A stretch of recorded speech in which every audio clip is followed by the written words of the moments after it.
સમાચાર આવી રહ્યા છે એના પર નજર કરીએ। જૂનાગઢમાં રાજુ સોલંકીના દીકરાને મારવાનો મામલો। અનુસૂચિત જાતિના લોકોએ કલેક્ટરને આવેદનપત્ર આપ્યું છે।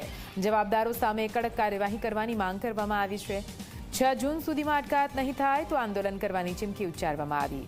રાજ્યમાં દરેક જિલ્લા મથકે આંદોલનની ચીમકી ઉચ્ચારાઈ રહી છે। મહત્વનું છે કે જયરાજસિંહ જાડેજાના પુત્ર ગણેશ જાડેજા સામે અપહરણ અને એટ્રોસિટીની ફરિયાદ નોંધાઈ છે, જેમાં ગણેશ જાડેજા સામે આરોપ છે કે તેને અનુસૂચિત જાતિના રાજુ સોલંકીના દીકરા સંજુ સોલંકીનું અપહરણ કર્યું હતું અને તેને ઢોર મારવામાં આવ્યો હતો।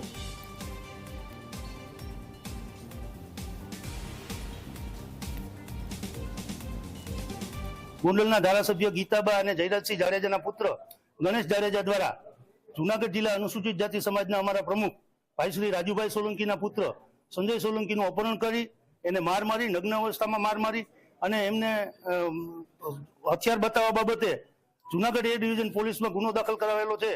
ત્યારે આ એફઆઈઆરની અંદર ગુસ્સો કીટ અને 120B ની કલમનો ઉમેરો કરવામાં આવે અને આરોપીઓને તાત્કાલિક અટક કરવામાં આવે।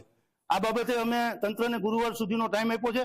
અમારી લાગણી છે કે તંત્ર ગુરુવાર સુધીમાં તમામ આરોપીઓને અટક કરશે, અન્યથા ગુરુવારથી સમગ્ર રાજ્યના દલિતો આ પ્રશ્ન માટે રોડ ઉપર ઉતરશે, જેની સંપૂર્ણ જવાબદારી તંત્રની રહેશે। જૂનાગઢમાં શ્રીધામ